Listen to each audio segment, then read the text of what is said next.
Okay, people, this is Uncle Pete's Wall Street. I'm Uncle Pete. Welcome back.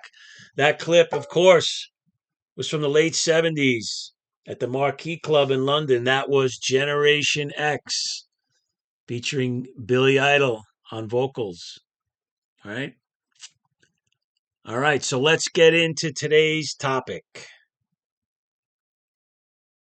All right. Today we are going to talk about Generation X. Is Generation X in trouble financially?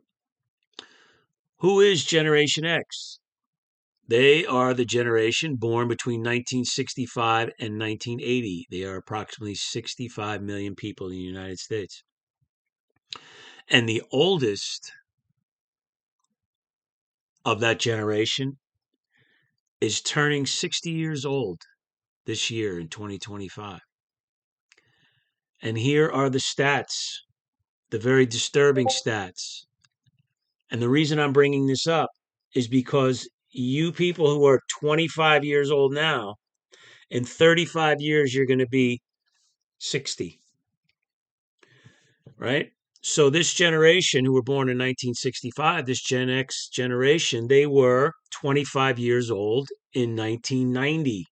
Think about it, 1990 when the grunge music movement happened in Seattle, right? Nirvana, Pearl Jam, Stone Temple Pilots, and all that great music that began to take shape in the early 90s. They were 25 years old then. Now they're turning 60. I'm telling you, you people who are 25, it's coming. The day when you're going to be 60 is coming. I want you to pay close attention to these statistics. This is a very important video. I'm trying everything I can to wake you people up and show you you have to do something, or else your retirement is going to be not very fun. So this Generation X, 1/3 have less than $10,000 saved. That's over 21 million Gen Xers. And this is a small population. You know, the baby boomers, my generation, is a huge population. Gen X was small. They're known as the forgotten generation.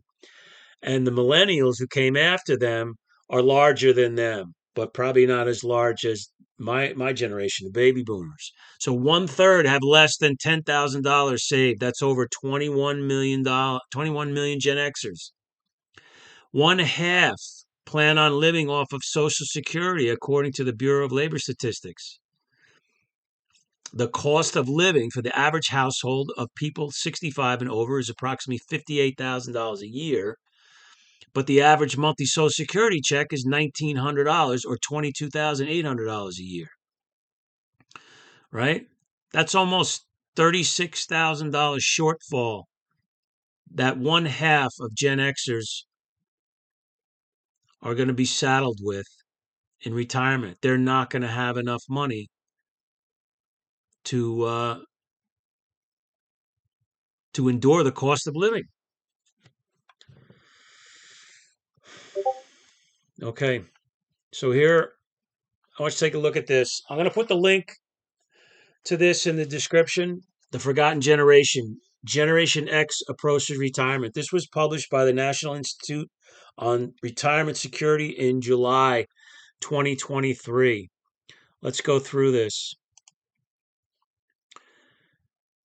Um, Generation X, often referred to as the forgotten generation, sandwiched between the large and culturally powerful baby boomer and millennial generations. Gen Xers have been characterized as self reliant, latchkey kids who had markedly less adult supervision during their youth. Today, this generation commands less attention than boomers and millennials from researchers and the media. This report aims to correct that oversight, at least in terms of assessing the retirement preparedness of Gen X.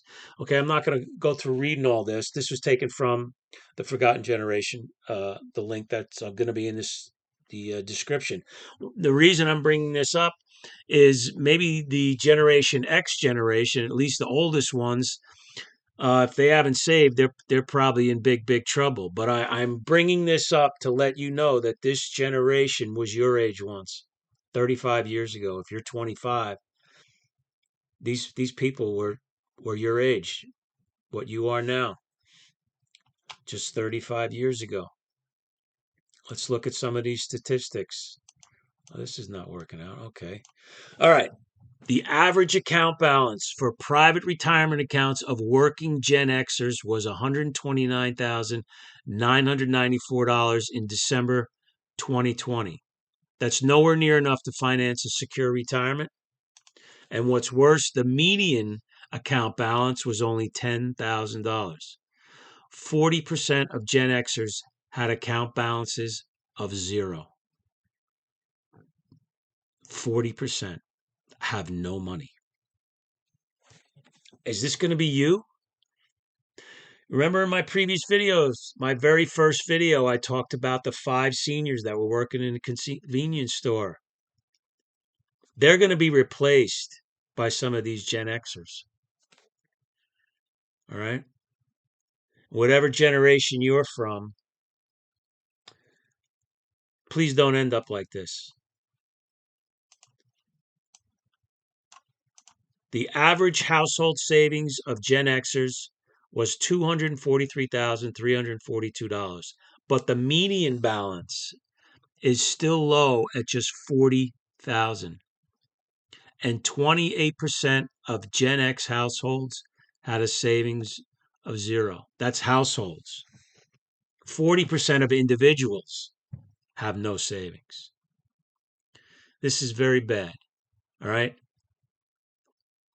So I want to go over another chart for you and show you what these Gen Xers who have saved and invested nothing and are facing a really bad retirement could have done in the last 35 years.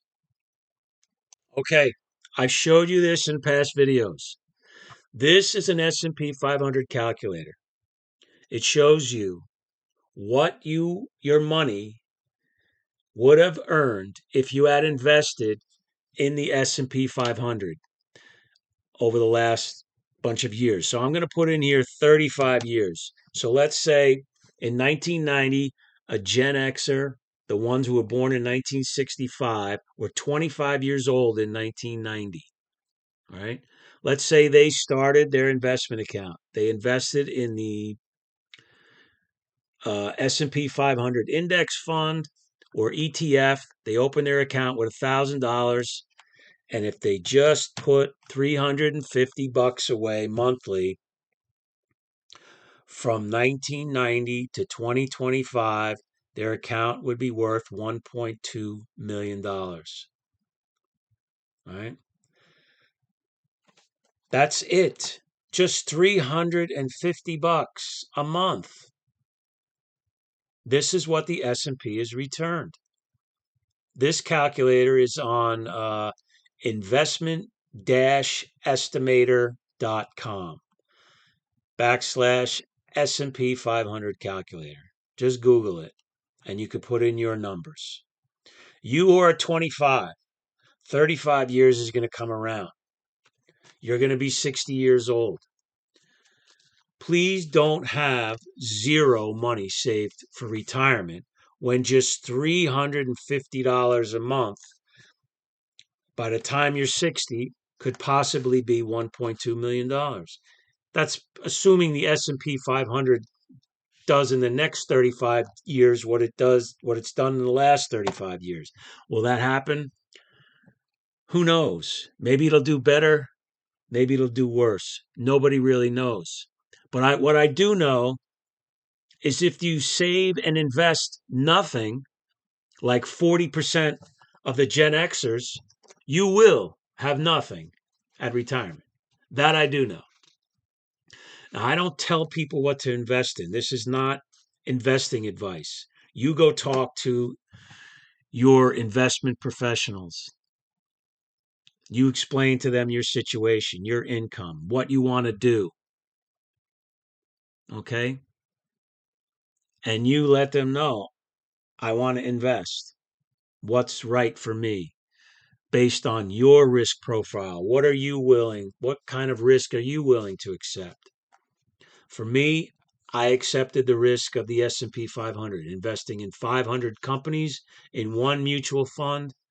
I did it religiously every month for 35 years, and I reinvested all the dividends. Okay? And it's not a lot of money. To have some choices when you're in your 60s, do you have to keep doing the job you don't want to do? What if you get laid off? I was laid off at 57. I was laid off at 57 after 22 years working for my company. They didn't care. They did not care. But because I invested, I had choices. What are my choices? I'm not going back to work. I'll just retire. I want you to have that same thing. You to have that same choice, the ability to make that same decision if that happens to you. You're 57 and your company decides to lay you off. I want you to have the choice. Well, you know what? The hell with it. Maybe I'll just work part-time. Maybe I'll get a job in something that I really like. It's choices. And this is the money that lets you have those choices. The 40% of Gen Xers who have nothing, even the ones who are doing well and saved over $200,000, that's not enough. $200,000 but at 60 years old? That's not enough. That doesn't give you choices. All right? So think about it. Think about it. Get your money to work. Don't procrastinate. Don't wait. Contact a financial professional. If you watched my other videos, go open up an account. If the company you work for has a 401k, get it started. Start putting at least 15% of your income in there. Reinvest the dividends. Pick a nice growth mutual fund. If they have something like an S&P 500, make sure you look at the expense ratio, right? Maybe your company offers a match for every dollar you put in. Maybe they'll put in 5% of that. That's free money. Take advantage of that, right? If your company doesn't have a 401k, open up an IRA, open up a retirement account, or whatever account you're qualified for, whatever tax advantaged account you're qualified for. Yes, I know I'm repeating all this stuff from previous videos. But I told you before, repetition is the mother of all learning. This is how you learn when you hear the same thing over and over again. You figure, oh, that's what I got to do. I forgot he said that in the other video. Well, now I'm saying it again. Get your money working. Don't end up like these Gen Xers. All right? The millennials, I don't know where they are. There's no report out yet, as far as I know, on millennials. And whatever generation you are, I don't know what they call you guys in your early 20s. But you have the opportunity to have a lot of money at retirement with very small monthly contributions, depending on when you start. The earlier you start, the lower this number has to be. Let's say if you put in $200 and you invest it for 45 years, just $200 a month. Let's say you start at 20 and in 45 years you're 65, possibly $2 million. All right? The earlier you start, the less money you have to put in monthly. It's time that makes the difference. It's not how much you're putting in. Time, how long your money is at work. All right. This video I want to make as short as possible because my other videos have been a little long. All right. This is Uncle Pete. You've been watching Uncle Pete's Wall Street. Put any questions or comments in the comment section. All right. I have the time now to answer your questions. You have the opportunity to get my ear and get your questions answered. All right. I'll see you in the next video. Go make some money.